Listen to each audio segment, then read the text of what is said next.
wabarakatuh. Bertemu dengan saya Widanti dan hari ini kita bersama dengan Ibu Selfie. Jadi hari ini kita mau sharing-sharing tentang menggunakan IUD karena beliau di tahun-tahun terakhir ini, berapa tahun kayaknya dari masa pandemi? Iya, sudah 3 tahun lebih, 3 tahun setengah. 3 tahun setengah menggunakan KB IUD. Dan sebelumnya menggunakan KB? Semua deh saya coba. Semua sudah dicoba. Udah pernah coba. Sebelum kita ngobrol-ngobrol ke flashbacknya, maksudnya sebelum dia menggunakan IUD, kita ngobrol-ngobrol dari tentang bagaimana pengalaman dia menggunakan IUD. Tahun berapa dia menggunakan IUD-nya dan proses pasangnya bagaimana dan rasanya setelah menggunakan IUD bagaimana. Boleh silakan diceritakan. Siap. Saya menggunakan IUD pasca bersalin. Kebetulan kemarin tuh anak ketiga saya sesar ya Bu ya. Sesar. Iya, jadi langsung dipasang IUD-nya. Nah, setelah pemasangan itu saya nggak ada keluhan sih sampai sekarang ini. Saya cuma juga kontrolnya baru sekali. Baru sekali di umur. Selama 3 tahun baru sekali? Iya, di setahun. Di umur ini, setahun iya, pertama. ini baru rencana mau kontrol lagi. Karena saya kan pakai olahraga. Cuman nyaman aja sih Bu, nggak ada keluhan. Cuman haid deras aja. Iya, di terakhir-terakhir ini dia fitness ya? Fitness, iya. Kebetulan fitness kan. Fitness tuh termasuk pekerjaan yang berat. Karena kita pakai perut kita kan juga kadang pakai beban gitu kan. Kayak angkat besi apa semua kan. Jadi kayak takut apa dia akan geser atau nanti saya coba mau cek juga ini Bu, mau lihat dia bagaimana, apa geser kah atau enggak. Tapi sementara ini aman aja sih, nggak ada keluhan saya pakai IUD. Pernah nanya nggak ke petugas kesehatan Bu, IUD-nya itu kalau dipakai ngangkat berat bisa geser nggak? Pernah? Sebenarnya saya sih belum pernah. Belum pernah. Cuman kadang sharing sama teman-teman. Dalam hati khawatir ya? Ya khawatir juga ini Bu, takut geser saya Bu, takut hamil nanti. Malu bertanya. Cuman kadang sharing di tempat fitness itu ke teman-teman yang pakai audio juga katanya aman aja mereka. Oh, di teman-teman yang pakai IUD berapa orang yang pakai di teman-teman di tempat fitness ada berapa orang lebih pakai 5 orang lebih menggunakan IUD ya. Iya. Sama-sama kan pakai IUD. Jadi tuh enggak ada masalah. Apa kata teman-temanmu? Mereka aman aja juga. Mereka aman juga dan mereka karena saya nanya begitu ya? Jadi saya nggak apa-apa fitness juga saya. Oh gitu. Terus tadi kan menyinggung soal IUD tergeser ya. IUD tergeser karena ngangkat berat ya. Iya. Jadi dulu sih saya pernah juga berpikir karena dari beberapa pengalaman ibu-ibu itu ternyata ngangkat berat dulu itu ini IUD-nya jatuh. Tapi ternyata selain itu juga ada penyebab yang membuat IUD-nya jatuh gitu. Ternyata ibunya itu mengalami sudah terbiasa, maksudnya dari mudanya memang sering mengalami bukan kerja berat. Haidnya yang tidak teratur, kadang sangat banyak sekali dan bergumpal-gumpal. Jadi IUD jatuh itu bukan faktor karena dia ngangkat berat. Tapi karena memang faktor ada kelainan perdarahan di dalam. Memang dia ada bawaannya, maksudnya sebelum dia pasang IUD memang seperti itu. Dan dengan ditambahnya IUD kan semakin deras, jadi dia haidnya tuh kayak bergumpal-gumpal gitu. Itu IUD-nya bisa. Itu kalau IUD-nya keluar itu Bu, kelihatan apa? Ketahuan enggak ya? Itu sebabnya pada ibu-ibu yang mengalami haidnya yang tadi darahnya sampai bergumpal-gumpal itu disarankan IUD-nya untuk dipecah. IUD-nya darahnya untuk dipecah. Khawatirnya IUD-nya terikut. Ya, karena ternyata di beberapa kasus IUD-nya itu jatuh karena faktor itu. Jadi dan tidak kemarin sadar, ya? saya buat vlog, kalau ibu-ibu ada yang lihat vlog-vlog sebelum sebelum ini, memang saya ada karena beberapa pengalaman ya. Tapi saya kurang menelusuri nih yang soal darah haid yang gumpal itu tadi. Ternyata ada beberapa pengalaman yang memang IUD-nya jatuh karena dia ngangkat berat katanya. Tapi ternyata setelah diteliti mengangkat berat itu tidak menimbulkan IUD jatuh. Menimbulkannya Bu ya. Yang bisa menimbulkan IUD jatuh kemungkinan besarnya karena itu tadi perdarahan yang sangat lain lah pokoknya ya, berbeda lah daripada biasanya. Ya tadi itu yang darahnya sampai bergumpal-gumpal. Kan ada orang yang kalau haid itu berlur-berlur gitu kan. Nah, deras itu, yang keluar-keluar. Itu pada ibu-ibu yang seperti itu tidak disarankan. Oh iya.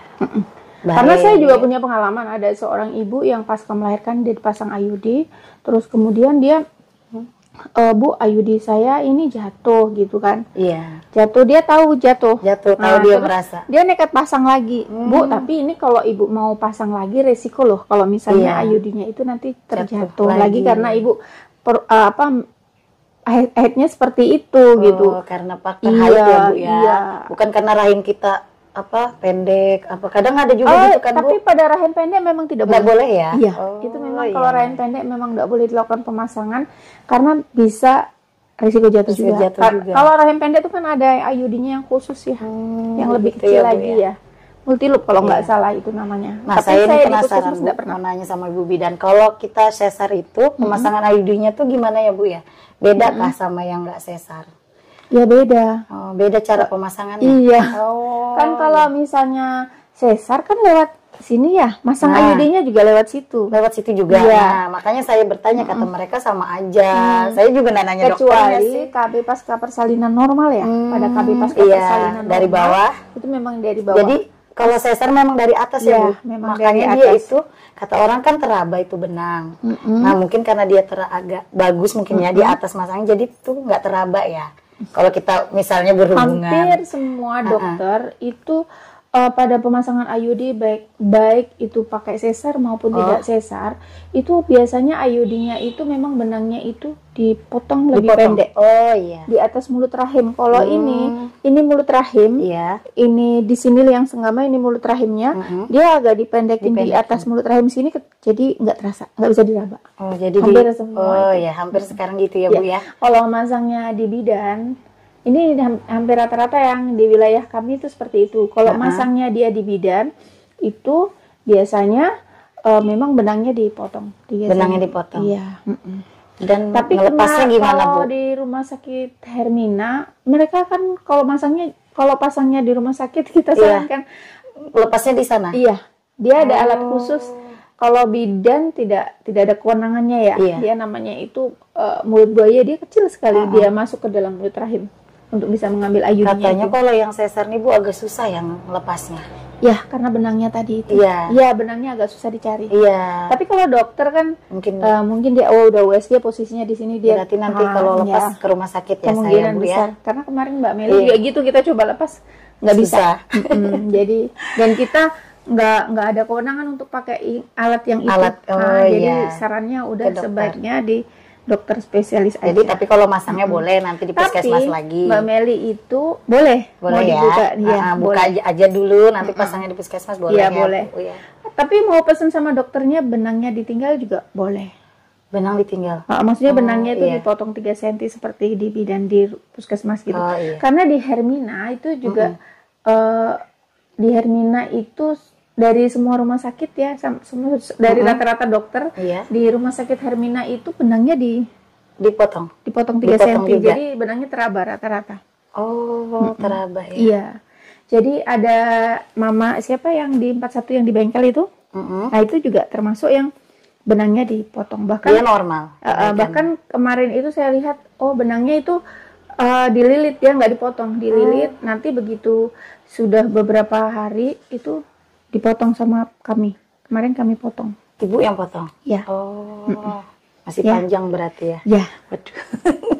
Terus satu lagi ya, IUD tergeser. IUD terlepas, IUD tergeser. IUD itu tergeser, itu di pelatihan terakhir. IUD tergeser ya Bu ya? Iya, tapi nggak lepas dia geser. Kan tadi khawatirnya takut. Iya, takut geser. Geser enggak, gitu, takut hamil kan. Nah, IUD itu tergeser. Selama masih di dalam rahim nggak masalah. Jadi kalau misalnya ini rahimnya dia masih di sini, turun sedikit nggak masalah. Nggak masalah. Yang ya, penting Bu, ya? dia tidak terturun full ya, maksudnya gesernya itu keluar dari rahim gitu. Ada sebagian yang keluar dari rahim. Cuman kayak belok sedikit itu nggak masalah ya Bu ya? Mau mereng sedikit, mereng ke kanan nggak masalah. Tapi itu dibaikin gitu Bu? Selama mereng begitu. Kalau tahu saya sih enggak ya? Kecuali ada keluhan ya. Iya. Karena aku dulu juga pernah IUD-nya itu nggak geser sih sebenarnya, cuman aku ada keluhan kayak nyeri-nyeri gitu, nyeri pinggang gitu. Akhirnya IUD-nya aku buka, aku pasang ulang, alhamdulillah nggak pernah ada keluhan. Lagi kalau gitu Bu, aduh. Kemarin sih ini siapa ya? Yang vlog kemarin terakhir itu siapa Mbak? Yang orang 35 kemarin. Ada vlogku yang terakhir itu, dia itu 3 tahun pasang IUD. Ada keluhan perdarahan, maksudnya ada nyeri-nyeri pinggang, dilepas, haidnya dinormalkan selama 3 bulan, pasang lagi, habis itu nggak ada keluhan lagi. Oh iya, berarti memang harus pasang lagi Bu ya, cabut dulu pasang lagi biar kan coba-coba ya. Iya, normal. Pakai KB ini kan mencoba ya, siapa tahu cocok gitu. Ya, kalau KB IUD ini nggak ada hormon ya Bu ya? Nggak ada. Tapi ada KB IUD yang memang 2 jenis ya. Yang satu hormonal, yang satu non hormonal. Begitu. Nah, untuk yang tadi kasus yang darah haidnya banyak banget tadi, itu tadi disarankan pakai IUD hormonal. Oh, yang hormonal. Oh, begitu. Jadi mungkin juga untuk mengatasi resiko jatuhnya juga, untuk mengatasi juga terjadinya anemia, karena kalau perdarahan terus kan haidnya banyak banget, itu beresiko terjadinya anemia. Kalau saya tuh haid sampai 8 hari gitu Bu, normal aja ya? Masih normal. Sebenarnya menggunakan IUD atau tidak, perdarahan haid itu maksimal bisa dihitung 2 minggu. Itu masih 2 minggu dalam masih normal. Kategori normal. Oh iya. Tapi yang derasnya kan hanya beberapa hari. Iya, 5 hari biasanya. Tetap 5 hari. Deras banget itu kan. Deras banget ya. Tapi kan ngeplek-ngepleknya sampai 8 hari bersihnya. Itu normal itu. Normal ya, Bu, ya? Selama masih, kalau aku sih pernah nanya ya sama ustazah, itu masih dalam kategori normal. Masih. Kalau udah di atas 2 minggu, sebulan sholat. Gitu, oh ya. 2 minggu. 2 minggu ya. Kalau udah 2 minggu wajib. Ngeplek wajib sholat. Iya. Tapi tetap kita wajib sholat. Sebagai darah istihadah kalau nggak salah, maksudnya dia tetap harus sholat gitu. Sudah tidak dianggap haid. Kalau flashback KB yang pernah saya gunakan tuh Bu, saya udah pernah coba semua. Udah iklan 6 bulan 6 kilo naiknya. Saya buka, ganti lagi pil KB, mabok. Suntik saya juga nggak haid. Semua saya nggak haid Bu. Oh gitu. Iya, semua KB saya nggak haid. Tapi kan udah dijelaskan ya kalau KB. Iya memang memang nggak haid. Jadi saya biasa aja. Tapi ya ke badan saya larinya kan. Saya gemuk. Tidak nyaman ya. Tidak nyaman, gemuk, perut saya terasa kayak besar gitu Bu. Jadinya makanya saya Tapi ini memang berat badannya turun. Karena pakai IUD juga. Terus, maksudnya kan kalau IUD juga ya. Fitness juga ya. Maksudnya kalau IUD tuh dulu walaupun saya olahraga tapi susah turunnya loh Bu. Dulu walaupun olahraga tetap karena faktor hormon itu KB hormon. Gitu. Iya, paling sekilo. Kayaknya IUD mantap deh pokoknya. Pusing enggak? Kalau pakai apa Bu? IUD. Pakai apa? KB hormon. KB hormon. Pusing-pusing enggak? Iya, sering sih. Sering terjadi pusing. Iya, pusing. Terus maaf mempengaruhi gairah. Iya, benar. Gairah. Benar, iya. Iya, mempengaruhi. Beda banget Bu. Kalau pakai IUD kita kayak nggak KB. Kayak pengantin baru.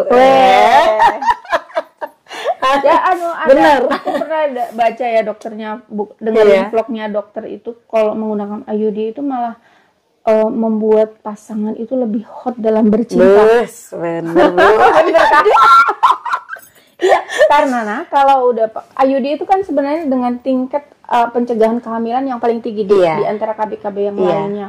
Terus tidak ada keluhan yang kayak mengurangi libido, terus pusing dan lain, sehingga ibunya itu pertama merasa nyaman, kedua kalinya dia tidak khawatir. Ada kan beberapa wanita yang takut hamil, takut ini. Nah, karena udah ngerasa nyaman, sehingga dia itu totalitas untuk bercintanya itu. Jadi lebih beda banget sama beda banget ya. Biasa kita kasih pantat tuh suami. Sekarang minta-minta. Sekarang kita hadap ke depan. Ready. Itu fakta. Benar itu. Iya sih. Aku juga IUD memang bagus sih. Pernah merasakan hal yang sama. Jadi aku kemarin sempet yang suntik kista. Terus aku habis operasi kista itu disuntik hormon sejenis Depo-lah, sejenis suntik KB 3 bulan. Oh, hormon. Ya. Jadi aku tuh ngerasakan tidak bergairah. Iya. Kayak deket sama bapaknya tuh kayak malas gitu. Benar, Bu. Tapi begitu efeknya hilang, karena aku kan dari dulu sudah lama ya pakai IUD ya, jadi Ibu kayak biasa Ibu aja selalu bergairah gitu. Ya, jadi. maksudnya nggak pernah yang namanya nolak, nggak pernah yang namanya malas. Iya, gitu ya. benar Bu. Tapi begitu pakai itu, benar-benar aku merasakan apa yang iya, ini ibu mungkin rasanya sebagian. kan, Bu. Tapi nggak semua pengguna suntik seperti itu Iya, ya. ya, sebagian tapi rata-rata begitu ya Bu. Rata-rata begitu sih kalau iya dengar kah? cerita. Iya. Kalau dengar cerita. Iya, teman-teman gitu. kita kan sering sharing tuh. Memang kalau KB suntik itu memang kayak males. Gitu. Kalau nggak disentuh senang katanya, kalau nggak disentuh. Kita malah mintanya disentuh. Aduh, kalau ini sebaliknya loh Bu. Curhat. Iya, tapi benar sih. Kalau aku memang benar-benar merasakan. Jadi begitu efek kabelnya hilang itu baru langsung aku bisa beda lagi. Nah. Iya. Terus karena libido berkurang tuh kan, jadi kalau berhubungan seksual tuh kayak sekedarnya aja. Iya, yang penting kayak kewajiban. Bahkan kayak ada rasa terpaksa. Iya, benar. Tapi kalau ini dengan senang hati. Dengan senang hati melayani, malah minta ya Kak Bu. Tapi aku nggak tahu ya kalau pengalaman orang-orang yang menggunakan KB IUD hormonal. Karena di tempat kita kan belum pernah ada. Jadi belum pernah melakukan pemasangan IUD hormonal ya Bu. IUD hormonal. Belum ada di tempat kita. Itu memang disarankan banget untuk ibu-ibu tadi yang nggak bisa pakai IUD. Itu bagus Bu. Sering ditanya apakah gairahnya berkurang apa enggak yang hormonal ya kan. Karena itu kebutuhan rumah tangga ya, jadi penting ya. Jadi kalau udah mengarah ke situ sebenarnya aku sudah sarankan ibu ganti metode saja kalau udah mengarahnya seperti itu. Takutnya nanti bermasalah dengan pasangan, kayak gitu. IUD aja ya Bu ya. IUD aja. Cuma IUD ini kan parno ya. Parno iya. Kadang orang takut Bu, katanya sakit. Jangan-jangan kamu dulu termasuk orang yang parno? Ya, saya sebenarnya orang yang parno juga. Benar. Parno disuruh ngangkangnya atau parno nanti pasangnya sakit enggak? Enggak, maksudnya juga kalau bilang katanya berhubungan tuh kena gitu, sakit. Nah, itu saya parnonya di situ sih gitu. Bu. Ya. Tapi setelah ini kamu pernah nanya enggak yang gitu? Apa terasa enggak? Gitu? Iya, enggak. Iya pernah, tapi enggak katanya aman aja. Iya, aman aja. Tapi ada yang kayak benangnya dipotong 3 cm itu. Benang dipotong 3 cm, maksudnya disisakan benangnya teraba. Tidak sih, kata suami itu saya. Enggak, maksudnya itu kadang-kadang benangnya terasa oleh suami. Kalau ibu kan sudah pasti benangnya dipotong full ya, maksudnya karena saya sesar kan. Benangnya enggak terasa memang dia. Jadi kalau terasa itu mungkin ngeluh suaminya kan Bu. Jadi bisa dipotong lagi ya kali kalau kayak gitu Bu ya. Bisa dipotong lagi. Oke, Ibu ada yang mau ditanyakan atau pengalaman lagi yang mau diceritakan? Kayaknya semangat banget. Habis jangan nanti habis waktunya Ibu. Pokoknya kalau sudah soal IUD mantap pokoknya. Iya, teman-teman yang mau pakai coba IUD ya dipersilahkan. Hampir semua wanita itu sebenarnya bisa menggunakan IUD, kecuali yang rahimnya pendek di bawah 6 atau maksimal tuh 6 memang ya, maksimal tuh 6. Kalau udah di bawah 6 itu nggak disarankan untuk menggunakan IUD. Terus ibunya risiko kena penyakit seksual, HIV itu nggak boleh. Oh begitu Bu. Dan radang panggul itu nggak boleh menggunakan IUD, tidak disarankan. Kalau yang HIV udah nyata. Terus kalau yang penyakit hubungan seksual, kalau radang panggul itu disembuhkan dulu. Tapi kalau beresiko dengan penyakit hubungan seksual nggak disarankan pakai IUD. Kayak pernah berganti-ganti pasangan gitu. Jadi itu nggak disarankan karena itu tidak melindungi dari penyakit seksual. Gitu. Oke teman-teman. Terima kasih Bu informasinya Ibu Bidan. Sama-sama. Semoga ini bermanfaat. Makasih udah bersedia sharing dengan para penonton di YouTube dan semoga ini nanti bisa bermanfaat. Amin. Sekian. Assalamualaikum warahmatullahi wabarakatuh.